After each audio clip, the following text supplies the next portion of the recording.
एक बड़े मियाँ जिन्होंने अपनी ज़िंदगी में बहुत कुछ कमाया बनाया था, आखिर बीमार हुए, मरज़ुल मौत में गिरफ्तार हुए।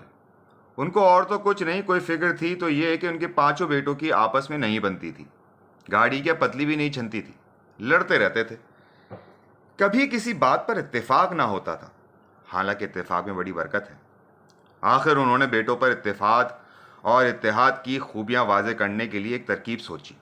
उनको पास बुलाया और कहा, देखो, मैं अब कोई दम का मेहमान हूँ, बस सब जाकर एक एक लकड़ी लाओ। एक ने कहा, लकड़ी? आपको लकड़ी का क्या करेंगे? दूसरे ने आहिस्ता से कहा, बड़े मियाँ का दिमाग ख़राब हो रहा है। लकड़ी नहीं, शायद ककड़ी कह रहे हैं। लकड़ी खाने को जी चाहता होगा। तीसरे ने कहा, नहीं, कुछ सर्दी है, शायद आग जलाने को लकड़ियाँ मंगाते होंगे। चौथे ने कहा, बाबूजी कोयले लाएं? पांचवें ने कहा, नहीं, ओपले लाता हूँ, वो ज़्यादा अच्छे रहेंगे।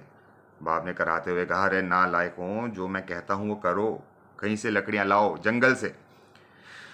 एक ने कहा, ये भी अच्छी रही, जंगल यहाँ कहाँ, और महकमा जंगलात वाली लकड़ियाँ काटने कहाँ देते हैं। दूसरे ने कहा, अपने आपे में नहीं है बाबूजी, बकरे हैं जुनून में न जाने क्या क्या। तीसरे ने कहा, भाई लकड़ियों वाली बात अपन के तो समझ में नहीं आई। चौथे ने कहा, बड़े मियाँ ने उम्र भर में एक ही तो ख्वाहिश की है, उसे पूरा करने में क्या हर्ज है। पांचवें ने कहा, अच्छा मैं जाता हूँ, टाल पर से लकड़ियाँ लाता हूँ। चुनाचे वो टाल पर गया। टाल वाले से कहा, खां साहब ज़रा 5 लकड़ियाँ तो देना, अच्छी मजबूत। टाल वाले ने लकड़ियाँ दी, हर एक खासी मोटी और मजबूत। बाप ने देखा तो उसका दिल बैठ गया। ये बताना भी खिलाफ मसलहत था कि लकड़ियाँ क्यों मंगाई हैं और इससे क्या इखलाकी नतीजा निकालना मकसूद है। आखिर बेटों ने कहा, अब इन लकड़ियों का क्या करना है? बाप ने कहा, गट्ठा बांध दो। अब बेटों में फिर चेमुगैयाँ होने लगी। गट्ठा? वो क्यों? अब रस्सी कहाँ से लाएं? भाई बहुत तंग किया इस बुढ़े ने। आखिर एक ने अपने पजामे में से इजारबंद निकाला और गट्ठा बांध दिया। बड़े मियाँ ने कहा, अब इस गट्ठे को तोड़ो। बेटों ने कहा, लो भाई, ये भी अच्छी रही, कैसे तोड़े? कुल्हाड़ा कहाँ से लाएं? बाप ने कहा, कुल्हाड़े से नहीं, हाथों से तोड़ो, घुटने से तोड़ो। हुक्म वालिद मर्ग मफाजात। पहले एक ने कोशिश की, फिर दूसरे ने, फिर तीसरे ने, फिर चौथे ने, फिर पांचों ने।